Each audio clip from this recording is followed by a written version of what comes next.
మన మాచర్ల ఎమ్మెల్యే పిన్నెల్లి రామకృష్ణారెడ్డికి big relief దొరికింది. 3 కేసుల్లో ముందస్తు బెయిల్ మంజూరైంది. ఎన్నికల కౌంటింగ్ అయ్యే వరకు అరెస్ట్ చేయొద్దంటూ ఆదేశాలు జారీ అయ్యాయి.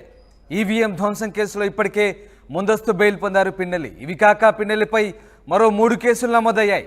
పాల్వాయ్ గేటు పోలింగ్ కేంద్రంలో టీడీపీ ఏజెంట్ నంబూరి శేషగిరిపై దాడి చేశారంటూ ఒక కేసు, కారంపూడిలో సిఐ నారాయణస్వామిపై దాడి విషయంలో మరో కేసు, ఇక పాల్వాయ్ గేట్లో నాగశిరోమణిపై దాడికి సంబంధించి మరో కేసు. మొత్తం ఈ 3 కేసుల్లో అరెస్ట్ చేయొద్దంటూ హైకోర్టు ఆదేశాలు జారీ చేసింది. దీంతో పిన్నెల్లికి బిగ్ రిలీఫ్ దొరికినట్టయింది.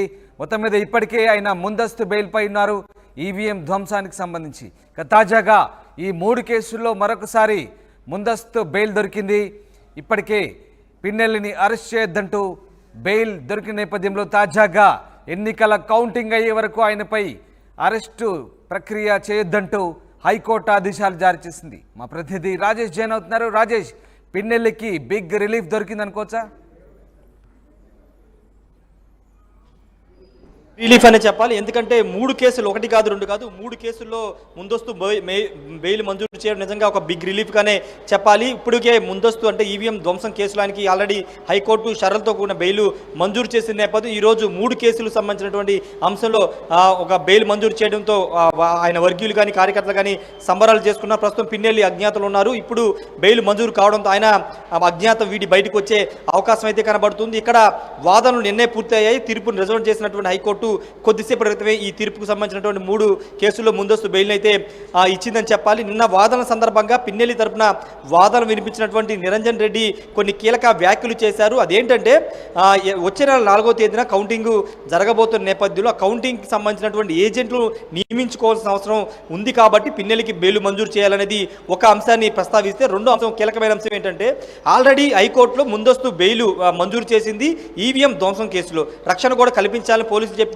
పోలీసులు ఎలాంటి చర్యలు తీసుకోవద్దు, జూన్ 5వ తేదీ ఉదయం 10 గంటల వరకు ఎలాంటి చర్యలు తీసుకోవద్దని హైకోర్టే చెప్పింది. అలాంటి ఉత్తర్వులు ఉన్న సందర్భంలో మళ్ళీ కేసులు పెట్టి ఉద్దేశపూర్వకంగా హైకోర్టు ఉత్తర్వుల్ని లెక్క చేయకోకుండా కేసులు పెట్టి అరెస్టు చేయాలని చూస్తున్నారని ప్రధానంగా నిరంజన్ రెడ్డి వాదనలు వినిపించారు. వాటితో పాటు హైకోర్టు చాలా స్పష్టంగా ఈవీఎం ధ్వంసం కేసులో రక్షణ కల్పించాలని చెప్పినప్పుడు దాన్ని కొనసాగింపుగా ఈ కేసుకు సంబంధించిన బెయిల్ మంజూరు చేయాల్సిన అవసరం ఉంది. ఒకవేళ ఆల్రెడీ ఆ కేసులో ఇచ్చిన ఉత్తర్వులు ఉన్నాయి కాబట్టి దానికి అనుగుణంగానే ఇప్పుడు బెయిల్ మంజూరు చేయాలనే అంశాన్ని ప్రధానంగా ప్రస్తావించారు. ఈ వాదనలన్నిటితో హైకోర్టు ఏకీభవించి షరతులతో కూడినటువంటి బెయిల్ అయితే మంజూరు చేసిందని చెప్పాలి. ముఖ్యంగా 3 కేసుల్లో చూస్తే కనుక 2 కేసుల్లో 300 సెక్షన్ అనేది కేసు నమోదైంది. హత్యాయత్నం కేసు ఒకటి, కారం చేడుకు సంబంధించిన సిఐ సంబంధించినటువంటి నారాయణ స్వామి మీద హత్యాయత్నం కేసులో 307 సెక్షన్ నమోదైతే, అదేవిధంగా Namburi Seshagirirao Palvai gate number 202 polling బూత్లో ఆయన మీద దాడి చేసే ప్రయత్నం చేసిన ఆయన కేసు పెడితే దాంట్లో కూడా 307 సెక్షన్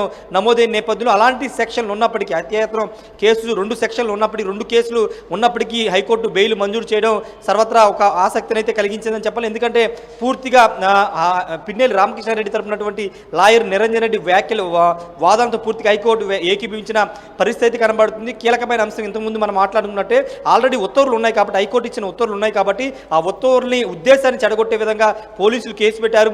ఉద్దేశపూర్వకంగానే 307 కేసులు పెట్టారనేది ప్రధానంగా లాయర్ నిరంజన్ రెడ్డి వాదనలు వినిపించారు కాబట్టి ఆ వాదనతో అయితే హైకోర్టు ఏకీభవించి బెయిల్ అయితే మంజూరు చేసింది. ప్రస్తుతానికి ఆల్రెడీ అటు ఈవీఎం సంబంధించినటువంటి ముందస్తు బెయిల్ ఆల్రెడీ వచ్చింది కాబట్టి ఇప్పుడు 3 కేసుల్లో బెయిల్ మంజూరు కావడంతో పిన్నెల్లి రామకృష్ణారెడ్డి తన నియోజకవర్గానికి వెళ్ళే అవకాశం కనబడుతుంది. పిన్నెల్లి అజ్ఞాతం వీడి బయటకు వచ్చే అవకాశాలున్నాయా? స్వేచ్ఛగా పిన్నెల్లి ఎన్నికల కౌంటింగ్ వరకు స్వేచ్ఛగా తిరిగే అవకాశం ఉందా? ఆ అంశంపైన ఇంకా స్పష్టత రాలేదు. ఎందుకంటే ఈవీఎం ధ్వంసం కేసులో ఆల్రెడీ హైకోర్టు ఇచ్చినటువంటి ముందస్తు బెయిల్ ఒక షరతు పెట్టారు. అదేంటంటే నియోజకవర్గం మాచర్ల నియోజకవర్గానికి వెళ్ళడానికి లేదు, కానీ పార్లమెంటు నియోజకవర్గంలో ఉండవచ్చు అని ఒక షరతు పెట్టింది. అయితే ఇప్పుడు అదే షరతు ఈ కేసులో కూడా వర్తిస్తుందా లేదనేది ఇంకా జడ్జిమెంట్ కాపీ వస్తే కానీ స్పష్టత రావాల్సింది. ఎందుకంటే ఈయన చాలా స్పష్టంగా ఈ 3 కేసుల్లో వాదనలో ప్రధానంగా హైలైట్ చేసిన అంశం ఏంటంటే ఏజెంట్లు నియమించుకోవాల్సిన అవసరం ఉంది.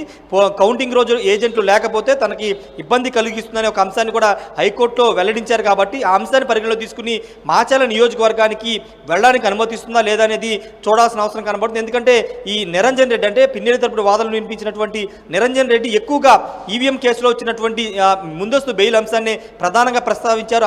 ఆ ఉత్తర్వులో వచ్చినటువంటి అంశాలనే ప్రస్తావిస్తూ ఈ 3 కేసుల్లో బెయిల్ మంజూరు చేయాలని కోరారు కాబట్టి ఆ షరతులే ఈ 3 కేసులకు వర్తిస్తాయా లేదనేది మరి కాసేపట్లో తెలిసే అవకాశం ఉంది. మనకంతున్న సమాచారం అయితే ఆయనకి మాచర్ల నియోజకవర్గానికి అనుమతి ఉండదు, కానీ పార్లమెంటు నర్సరావుపేట పార్లమెంటు పరిధిలో మాచర్ల నియోజకవర్గం ఉంది కాబట్టి నర్సరావుపేట పార్లమెంటు పరిధిలో వరకు ఆయనకు అనుమతి ఉంటుంది అనేది ఉండే అవకాశం ఉందని తెలుస్తుంది. ఎందుకంటే మరోసారి అక్కడికి వెళ్తే ఆల్రెడీ మాచర్లో 144 సెక్షన్ ఉంది, ఆల్రెడీ అక్కడ అత్యంత సమస్యాత్మక నియోజకవర్గంగా ఉంది కాబట్టి మరోసారి పిన్నెల్లి కనుక అక్కడికి వెళ్తే మళ్ళీ రాజకీయ గొడవలు కానీ దాడులు కానీ పెరిగే అవకాశం ఉంది. పోలీసులు భావిస్తున్నారు, ఈసీ కూడా అదే భావించి 144 సెక్షన్ పెట్టి ఎవరికి అనుమతి లేదని చెప్పింది కాబట్టి అదే షరతు అంటే ఈవీఎం ధ్వంసం కేసులు ఇచ్చినటువంటి షరతు ఏదైతే ఉందో అదే షరతు ఇప్పుడు ఈ 3 కేసులు వచ్చినటువంటి ఈ కేసులో వచ్చినటువంటి మధ్యంతర బెయిల్కు సంబంధించి కూడా వర్తించే అవకాశం అయితే కనబడుతుంది. దాని మీద మరి కాసేపట్లోనే స్పష్టత వచ్చే అవకాశం కనబడుతుంది. మరి పిన్నెల్లి రామకృష్ణారెడ్డి బెయిల్ మంజూరైంది కాబట్టి ఇప్పుడు అజ్ఞాత వీడి బయటకు వచ్చి మీడియాతో మాట్లాడతారా లేదనేది చూడాల్సిన అవసరం అయితే కనబడుతుంది. ఏదేమన్నప్పటికీ ఒక ఉత్కంఠ నెలకొంది. నిన్న సాయంత్రం నుంచి కూడా బెయిల్ వస్తుందా రాదని ఒక ఉత్కంఠ నడుమ ఈరోజు ముందస్తు బెయిల్ అయితే మంజూరు చేసిన పరిస్థితి అయితే కనబడుతుంది. ఇప్పుడు 6 తర్వాత అంటే జూన్ 4 రిజల్ట్ ఎన్నికల కౌంటింగ్ అయిన తర్వాత 5వ తారీఖు వరకు ఎలాంటి చర్యలు తీసుకోవద్దని హైకోర్టు చెప్పింది కాబట్టి 6 తర్వాత పూర్తి స్థాయిలో ఈ 3 కేసులతోనూ అదేవిధంగా ఈవీఎం ధ్వంసల కేసు మీద పూర్తి స్థాయిలో విచారణ అయితే హైకోర్టు చేపట్టబోతుంది. Ramadas right, yes, thanks for the update Rajesh. ఇది మొత్తం మీద ఇప్పటికే ఈవీఎం ధ్వంసం కేసులో ముందస్తు బెయిల్ పొంది ఉన్నటువంటి పిన్నెల్లి రామకృష్ణారెడ్డికి తాజాగా మరొక బిగ్ రిలీఫ్ దొరికింది. ఎన్నికల కౌంటింగ్ అయ్యే వరకు ఆయన్ను అరెస్ట్ చేయొద్దంటూ హైకోర్టు ఆదేశాలు జారీ చేసింది. 3 కేసుల్లో ముందస్తు బెయిల్ మంజూరు చేసింది.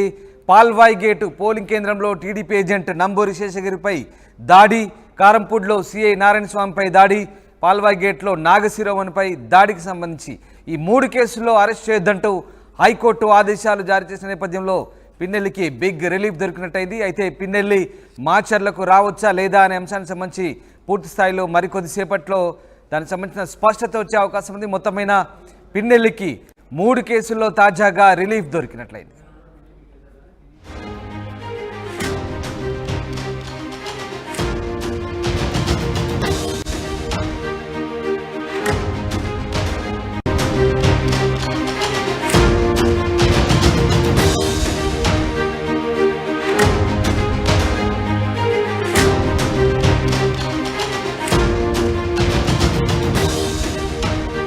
బ్రేకింగ్ చూస్తున్నాం. మాచర్ల ఎమ్మెల్యే పిన్నెల్లి రామకృష్ణారెడ్డికి బిగ్ రిలీఫ్ దొరికింది. 3 కేసుల్లో ముందస్తు బెయిల్ మంజూరైంది. ఎన్నికల కౌంటింగ్ అయ్యే వరకు అరెస్ట్ చేయొద్దంటూ ఆదేశాలు జారీ అయ్యాయి. ఈవీఎం ధ్వంసం కేసులో ఇప్పటికే ముందస్తు బెయిల్ పొందారు పిన్నెల్లి. ఇవి కాక పిన్నెల్లిపై మరో 3 కేసులు